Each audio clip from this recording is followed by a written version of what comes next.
नमस्कार, स्वागत है आपका न्यूज 24 में। मैं हूं आपके साथ युधीश कुशवाहा और आप देख रहे हैं इनसाइड स्टोरी। इनसाइड स्टोरी में आज हम बात करने वाले हैं ईरान और इजराइल युद्ध की। 24 घंटे पहले जहां ईरान खामनेई की मौत का शोक मना रहा था, लेकिन 24 घंटे के बाद पूरे हालात बदल चुके हैं। इन 24 घंटों में क्या क्या हुआ है, इसी पर ज्यादा जानकारी के लिए मेरे साथ मौजूद हैं वरिष्ठ पत्रकार संजीव त्रिवेदी। सर, पहले तो आपका स्वागत है। और सर, मैं यही जानने की कोशिश करूंगा कि 24 घंटे में ईरान ने क्या क्या किया है और अब हालात कैसे हैं। देखिए, एक इनिशियल शॉक था ईरान में। जैसे ही एक हमला होता है शनिवार को वहाँ के समय के अनुसार दिन के 10 बजे, और एक साथ 30 जगहों पर अमेरिकी बमबर्षक विमान आते हैं तेहरान के आसमान पर और वो बम बरसा देते हैं। कुछ लोगों का कहना है कि इससे भी ज़्यादा हमले हुए, 30 तो केवल तेहरान में गिराए गए। अचानक कोई भी देश जो कितना भी तैयार हो वो सख्ते में आ जाएगा, और ईरान के साथ भी वही हुआ। और उनकी सारी रक्षा तैयारियां धरी की धरी रह गईं। जो खुफिया तंत्र था वो पूरी तरह से फेल हुआ, और कहीं ना कहीं कोई भेदिया था उनके बीच में जिसने एग्जैक्ट लोकेशन उनके सुप्रीम लीडर आयतुल्ला खामेनेई की प्रोवाइड कर दी थी इजराइल को। नतीजा आपने देखा, कैसे एक बंकर बस्टर बॉम्ब से एक झटके में उन्होंने जो भी परिवार के सदस्य थे तमाम उनको ख़त्म किया। इसके साथ साथ वो जो टॉप लीडरशिप उस वक्त मौजूद थी उनके कंपाउंड में, वहाँ की मिलिट्री एंड पॉलिटिकल, उन सबको एक साथ ख़त्म कर दिया। और हालात ऐसे बन गए कि कुछ देर के लिए लगा जैसे कि कोई है ही नहीं। अब ईरान को लीड कौन करेगा?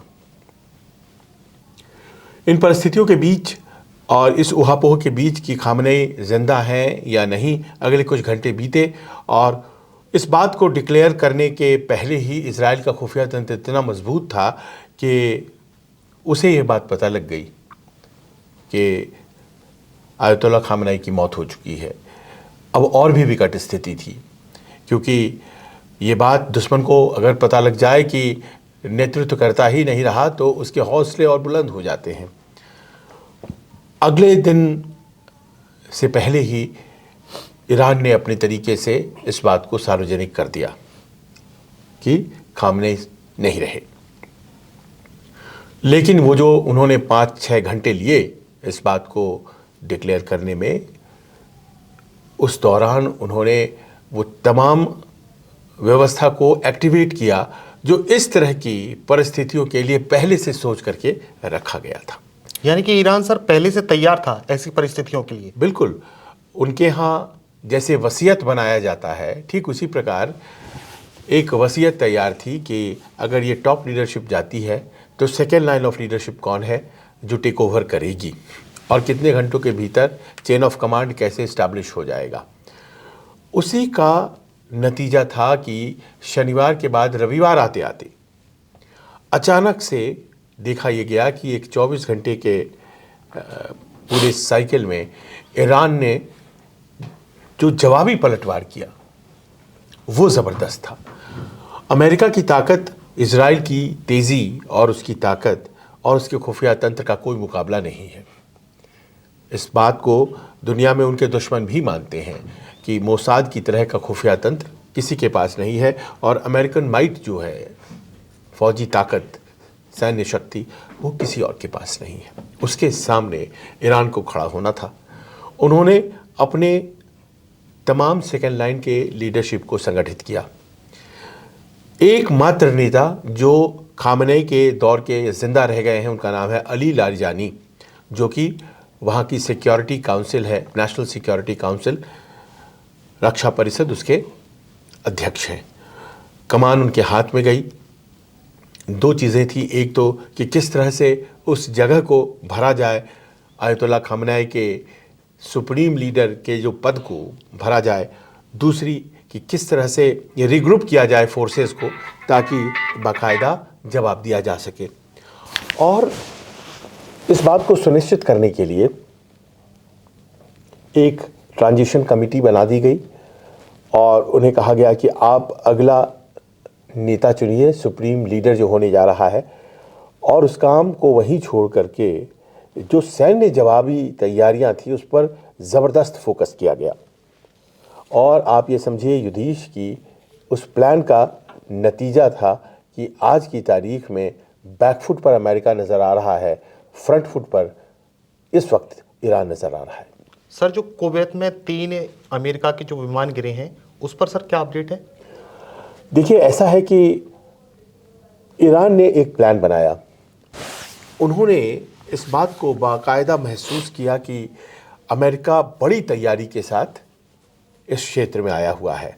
उसके 2 विमान वाहक जो पोत हैं, जिनका नाम यूएसएस अब्राहम लिंकन और यूएसएस जेराल्ड फोर्ड है, अगर दोनों की सम्मिलित ताकत देखिए तो 500 उड़ानें वो 24 घंटे के साइकिल में भर सकते हैं, बॉम्ब्स के साथ, जो जा कर के बॉम्ब गिरा के वापस वो जो पोत पर चली आती है।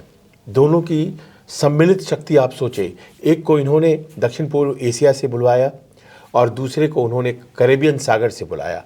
और ये जो कैरेबियन सागर से आया जेराल्ड फोर्ड, इसने मादुरो के कैप्चर में भूमिका निभाई थी। उसी पोत को ये लेकर यहाँ आए। तो सोचिए क्या तैयारियाँ हैं। इसके अलावा करीब 50 के आसपास इनके फाइटर जेट्स हैं, जो कि F-16 और F-35 जो सबसे बेहतरीन विमान हो सकते हैं, वो इस वक्त अलग अलग बेसेस के ऊपर खड़ी हैं। आप जानते हैं ईरान के आसपास उनके 9 सक्रिय बेसेस हैं अमेरिकन के। तो इतनी तैयारी के साथ अगर कोई है, तो अगर आप उससे सीधी लड़ाई लड़ेंगे तो आप जीत नहीं सकते। ईरान कितना भी मजबूत देश है, लेकिन उसकी मजबूती की अपनी सीमा है। वो अमेरिका नहीं है। वो इजराइल को तो बराबरी की टक्कर दे लेगा, लेकिन अमेरिका को नहीं। और जब दोनों एक साथ आ जाएंगे तो और ज़्यादा भारी पड़ेंगे। उन्होंने एक नया तरीका सोचा। उन्होंने ये सोचा कि जो हमारी सीमित मारक क्षमता है, और उनकी क्षमता कहाँ है, बैलिस्टिक मिसाइल्स और क्रूज मिसाइल्स में। तो ये जो हमारी सीमित मारक क्षमता है, इसका बेहतरीन प्रयोग क्या हो सकता है। अगर हम अमेरिकन बेसिस के खिलाफ करते हैं तो उनकी तैयारी है वो रोक लेंगे, इंटरसेप्ट करेंगे, क्योंकि उन्होंने एयर डिफेंस तैयार कर रखा है, आयरन डोम जिसे बोलते हैं, वो रोक लेंगे। तो फिर उन्हें मार के क्या फ़ायदा। तो उन्होंने प्लान बी बनाया, और प्लान बी के तहत उन्होंने हर वो देश जो मित्र देश है अमेरिका का, इजराइल का, उसके नागरिक ठिकानों को चुना, और हर उस ठिकाने को चुना जो था तो सैन्य बेस, लेकिन उतना तैयार नहीं था। तो बात कुवैत की कर लीजिए। कुवैत में भी एक एयरबेस था। उन्होंने कुवैत के बेस पर हमला बोला, और कुवैत के बेस पर बोलने के साथ साथ नागरिक ठिकाने जो थे कुवैत सिटी में, उस पर भी हमला बोल दिया। उसका नतीजा देखिए क्या हुआ कि कुवैत में उस तरह से लोग तैयार नहीं थे, अमेरिकन ही तैयार नहीं थे। और जब सायरन बजा और मिसाइल्स गिरे तो अमेरिकन ही भागने लगे। उस वक्त एक ऐसा नज़ारा बना, और वहाँ पर 3 सोल्जर्स पहले और फिर बाद में एक और सोल्जर अमेरिका का वो मारा गया। वो तो कॉम्बैट में भी नहीं था, कॉम्बैट में भी वो नहीं था, वो तो कुवैत सिटी में था, वो तो तैयारी भर में था। लेकिन इन्होंने आकस्मिकता इनके साथ हुई, अचानक से जो अटैक अमेरिकन और इजरायलीज़ ने किया था, जिसमें खामेनेई मारे गए, उसी तरह की आकस्मिकता उन्होंने दिखाई और कुवैत के एयरबेस पर 3 सोल्जर्स को यकायक मार गिराया और 5 को घायल किया, जिसमें से एक बाद में मारा गया। यानी सर हम कह सकते हैं कि अमेरिका ने ईरान को वेनेजुला की तरह समझा था, लेकिन वो निकला नहीं। देखिए, समझा वही था कि अचानक से हम हमला करेंगे और सुप्रीम लीडर को निकाल लेंगे। उन्होंने मादुरो को उस तरह से वहाँ पर उठा लिया, यहाँ उन्होंने खामेनेई को ख़त्म कर दिया, और उसके बाद इन्होंने सोचा कि चीज़ें माकूल हो जाएंगी। लेकिन यहीं से अंतर शुरू हो जाता है। यहाँ पर एक पूरी सिस्टम तैयार थी कि अगर खामेनेई हटते हैं तो कौन सत्ता में आएगा। वहाँ पर मादुरो के समर्थन में लोग नहीं थे, यहाँ लोग निकल आए। आपने देखा कि कैसे कुवैत ने प्लानिंग ही नहीं की थी। आप बहरीन चले आइए, वहाँ उनका नेवी का हेडक्वार्टर है, अमेरिकन का नेवी का हेडक्वार्टर जो उन्होंने मिडल ईस्ट में बना रखा है वो है। और वहाँ उन्होंने जितने मिसाइलें दागी, बर्बाद हो गया वहाँ का नेवी हेडक्वार्टर। और बहरीन में उसके बाद फिर उन्होंने शहर में कई बिल्डिंग्स पर भी मारे। अभी तक मार रहे हैं। और बहरीन त्राहिमाम कर रहा है, फ़ोन मिला रहा है, कुवैत भी फ़ोन मिला रहा है, बहरीन भी फ़ोन मिला रहा है। उन्होंने दुबई में मिसाइल मार दिए, बुर्ज खलीफा के एकदम पास आकर के वो गिरा। अब आप ये सोचिए कि वहाँ कौन है? अमेरिकन बेस तो है नहीं, वहाँ पर कोई इजराइल का बेस तो है नहीं, वो तो दुबई है। तो वहाँ पर इन्होंने मारे।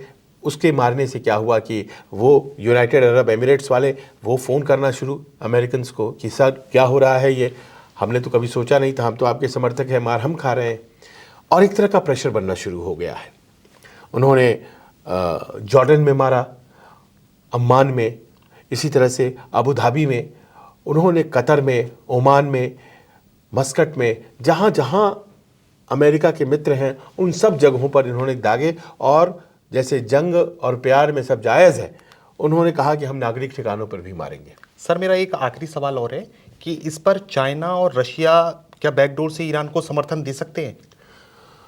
अब देखिए, एक माहौल ये तैयार हो रहा है कि आखिरकार ये जो हमले हो रहे हैं तो ये क्या उचित हैं, अनुचित हैं। अमेरिका के द्वारा ये हमले हो रहे हैं, दूसरे के मामलों में दखल देना। अमेरिका की तरफ से ये कहा जा रहा है कि ईरान एक ऐसी तैयारी में था जिसके में उसके पास मिसाइलों पर न्यूक्लियर वॉरहेड्स लगा कर आने वाले दिनों में लोगों को आतंकित और ब्लैकमेल करने की योजना थी। वो परमाणु युद्ध की तैयारी कर रहा था और हम ऐसा नहीं करने देते। बहुत से लोग पूछते हैं कि क्या अमेरिका विश्व का दारोगा है कि उसे ये सब रोकने की किसी ने जिम्मेदारी दी है। प्रश्न यहाँ पर यह है कि अंतर्राष्ट्रीय संबंधों में कोई नैतिकता नहीं चलती है, बल चलता है, ताकत चलती है। अमेरिका आज सबसे ताकतवर है।